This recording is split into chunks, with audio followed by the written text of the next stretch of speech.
کہ یہ جو مہینہ ہے انتہائی باعظمت مہینہ ہے، انتہائی کمالات والا مہینہ ہے، بلکہ اس مہینے کے یہ جو ابتدائی 10 دن ہیں اور اس مہینے کے یہ جو ابتدائی 10 راتیں ہیں، یہ ہر رات جو ہے نا شب قدر کے برابر کہلاتی ہے، اور اس کا ہر دن جو ہے نا عید کا دن کہلاتا ہے۔ اتنی عظمت والے یہ ایام ہیں۔ بزرگوں اور عزیز ساتھیوں، جیسا ہی یہ مہینہ کا آغاز ہوتا ہے، ہمارے ذہنوں میں حضرت ابراہیم علیہ السلام اور حضرت اسماعیل علیہ السلام کی قربانیاں یاد آ جاتی ہیں، اور یقین مانیں آپ، اللہ جس کو جتنا بلند مقام دینا چاہتا ہے، پروردگار اس کو اتنی ہی آزمائشوں میں بھی مبتلا کرتا ہے، اور ان آزمائشوں سے وہ کامیابیوں کی طرف بھی لا لیتا ہے۔ بزرگوں اور عزیز ساتھیوں، حضرت ہاجرہ رضی اللہ عنہا کا جب عقد ہوا، اس وقت حضرت ابراہیم علیہ السلام کی جو عمر مبارکہ تھی وہ 70 سال تھی، اور حضرت ابراہیم علیہ السلام ہمیشہ اللہ سے دعا کرتے تھے کہ پاک پروردگار مجھے نیک اور صالح اولاد عطا کر۔ تو ماں باپ کے لیے یہ احکامات ہیں آج بھی کہ ہمیشہ وہ ہر نماز میں اپنے بچوں کے نیک ہونے کے لیے دعا کریں، اپنے بچوں کی فرما بردار ہونے کے لیے دعا کریں۔ یقین مانیں آپ، ڈاکٹر بننا یہ بچے کی کامیابی نہیں، نہ ماں باپ کی کامیابی ہے۔ انجینئر بننا نہ یہ بچے کی کامیابی ہے، نہ ماں باپ کی کامیابی ہے، بلکہ بچے کا نیک ہونا یہ بچے کی بھی کامیابی ہے، ماں باپ کی بھی کامیابی ہے۔ اگر بچہ ڈاکٹر بن بھی گیا اس کی صلاحیتوں سے، محنتوں سے، یقین مانیں آپ، اگر وہ نیک نہیں ہے تو اس کا ڈاکٹر ہونا کامیابی کی علامت نہیں ہے ہرگز۔ تو حضرت ابراہیم علیہ السلام نے ہمیشہ نیک اور صالح اولاد کی دعا مانگی۔ اب وہ دعا کی جو قبولیت کا وقت ہے وہ 84 سال کی عمر مبارکہ میں آ گیا۔ آپ کی عمر مبارکہ اس وقت 84 سال تھی۔ آپ مصر سے نکل کر اپنے دونوں ازواج کے ساتھ فلسطین میں آ گئے۔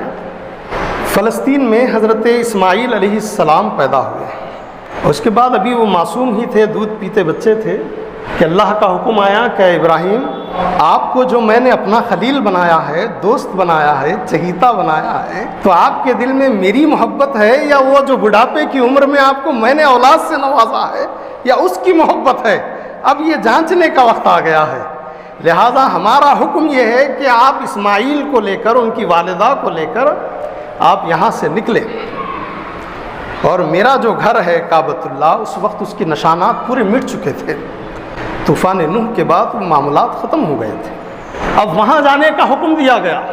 حضرت ابراہیم علیہ السلام نے چوں چرا نہیں کیا، انہوں نے کہا پاک پروردگار، ہر حال میں میرے دل میں بس تیری ہی محبت ہے، اس کے سوا کچھ نہیں۔ زوجہ کو لے لیا، بیوی کو، حضرت اسماعیل کو لیا، چھوٹے بچے، فلسطین سے مکے کی طرف آپ نکل گئے، اور اس وقت کی جو سواری تھی وہ اونٹ تھے، تو 1 مہینہ لگتا تھا پہنچنے۔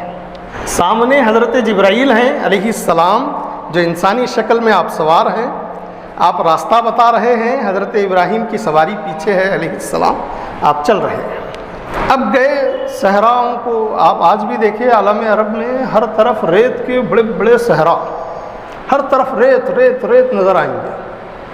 وہ ریت پار ہوتے ہوتے ہوتے ہوتے جہاں کعبۃ اللہ ہے نا، اس کے چاروں طرف کالے پتھروں کے پہاڑ ہیں۔ ان کالے پتھروں کے پہاڑوں، چاروں طرف کالے پتھروں کے پہاڑوں کے درمیان میں جو ایک چھوٹی سی وادی ہے، وہ اللہ کے گھر کے لیے چنی گئی ہے، وہ اللہ کا گھر ہے کعبۃ اللہ۔ چاروں طرف سے اس کے جو ہے نا کالے پہاڑ۔ اس وقت میں وہاں کچھ نہیں تھا، بلکہ اگر سمجھ جائیے آپ، بھوک لگی ہے، ہریالی اگر کھانا چاہیں تو وہ بھی نہیں اگتی تھی وہاں، کیونکہ وہاں پانی کا نام و نشان نہیں، وہاں پرندے آتے بھی نہیں تھے۔ ایسے مقام پر حضرت اسماعیل علیہ السلام کو ان کی والدہ کے ساتھ حضرت ابراہیم علیہ السلام نے وہاں چھوڑا۔ ان کے لیے دھوپ سے بچنے کے لیے ایک چھوٹی سی جھوپڑی ڈال دی۔ 3 دن حضرت ابراہیم علیہ السلام وہاں رہے، اس کے بعد پلٹ کر آ رہے ہیں، تو حضرت بی بی ہاجرہ آپ سے پوچھتی ہیں کہ میرے سرتاج، آپ ہمیں یہاں کس کے بھروسے پہ چھوڑ جا رہے ہیں؟ لیکن حضرت ابراہیم علیہ السلام کچھ نہیں بولے، بس صبر کا پیکر بنے ہوئے ہیں، خاموشی سے آپ جا رہے ہیں۔ آپ کی اہلیہ محترمہ آپ کے پیچھے ہیں، بی بی حاجرہ رضی اللہ عنہا۔ جاتے جاتے 3 کلومیٹر تک چلے گئے آپ، 3 میل تک چلے گئے۔ اب وہ مکے کی جو وادی ہے وہ وادی ختم ہو گئی، اب ڈھلان کی طرف آپ کی سواری آ گئی۔ تو آپ نے دامن پکڑ کے پوچھا کہ میرے سرتاج، آپ ہمیں یہاں کس کے بھروسے پہ چھوڑ جا رہے ہیں؟ تو حضرت ابراہیم علیہ السلام کی زبان سے نکلا، اللہ کے بھروسے پر بس، اسی کے حکم پہ اور اسی کے بھروسے پر بس۔ اللہ کا نام سننا تھا اس نیک بندی کو، انہوں نے دامن فوراً چھوڑ دیا اور کہا میرے سرتاج آپ جا سکتے ہیں، میرا پروردگار ہمیں ہرگز ضائع نہیں کرے گا۔ سبحان اللہ۔ یہ یقین حضرت حاجرہ کو اللہ کی ذات پر، کیسے مقام پر، وہ بھی جہاں جو ہے نا دیکھنے کے لیے ایک پرندہ بھی نہیں، جہاں جو ہے نا ہریالی کا گمان تک نہیں، پانی کا ایک بوند تک نہیں، اور وہ بھی کالے پہاڑ، جو روشنی تھوڑی کم ہو جائے سورج کی تو وہاں کچھ دکھتا بھی نہیں۔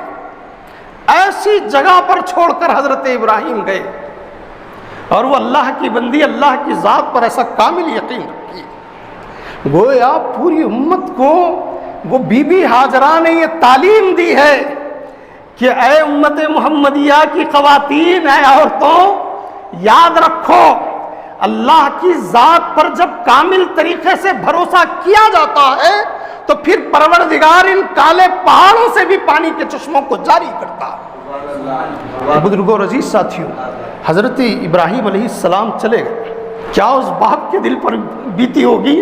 84 سال کی عمر، اس عمر میں اللہ نے بیٹا دیا، اور وہ بیٹے کو بھی ایسی جگہ پر چھوڑ کر وہ باپ رخصت ہو رہا، لیکن یہ سب کچھ اللہ کی ذات کے اوپر۔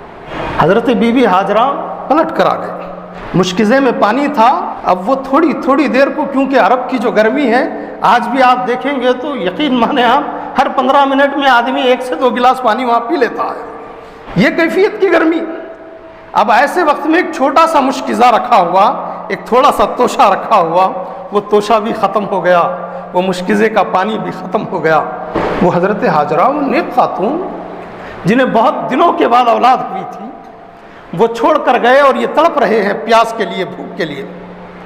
ماں دیکھ رہی ہے بچے کو کہ نہ میں اسے دودھ دے سک رہی ہوں، نہ پانی دے سک رہی ہوں۔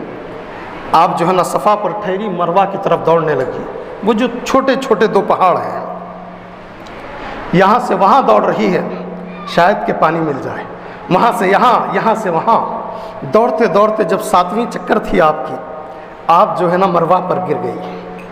وہ گرنا بھی ایک آپ کا بہانہ تھا کہ وہ یہ نہیں چاہتی تھی کہ میرا بچہ تڑپتے ہوئے میری نظروں کے سامنے دم توڑ دے اور میں دیکھتی رہوں، اس لیے وہ بچے کے تڑپنے کو بھی دیکھنا نہیں چاہ رہی تھی، اس لیے صفا اور مروہ کے درمیان دوڑ رہی تھی۔